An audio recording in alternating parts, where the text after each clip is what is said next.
Terbaring lemah, kondisi Mark Sungkar ayah Zaskia Sungkar memprihatinkan. Mertua Irwansyah dioperasi.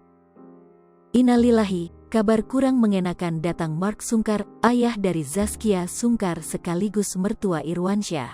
Lama tak ada kabarnya, Mark Sungkar, ayah dari Zaskia Sungkar diam-diam idap penyakit ini. Mertua Irwansyah sampai harus dioperasi.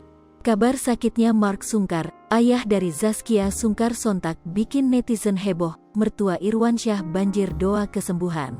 Hingga kini, Mark Sungkar, ayah dari Zaskia Sungkar diketahui masih jalani perawatan. Istri Irwansyah minta doa.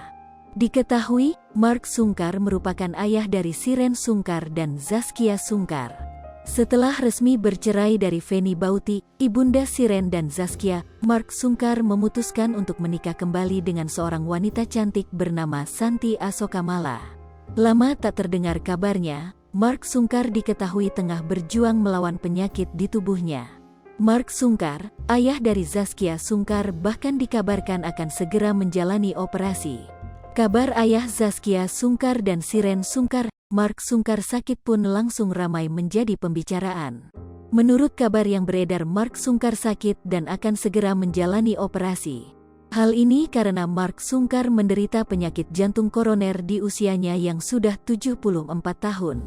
Untuk jadwal operasinya sendiri, Mark Sungkar mengaku masih menunggu konfirmasi dari dokter yang menanganinya. Ternyata bukan hanya sekali, Mark Sungkar juga sempat mendapatkan perawatan intensif karena sakitnya. Sementara itu, menurut Shiren, Mark Sungkar lebih banyak tidur saat dikunjungi oleh dirinya dan keluarga.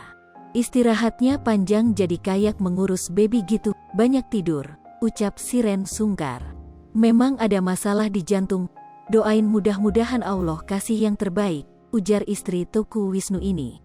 Hal yang bisa dilakukan Shiren Sungkar ketika tidak bisa menemani ayahnya hanya memberikan semangat dan berdoa kepada Allah.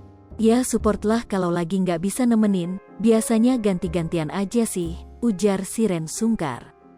Seripopo TV, jangan lupa komen, like, dan subscribe, serta tonton terus berita-berita terupdate lainnya ya.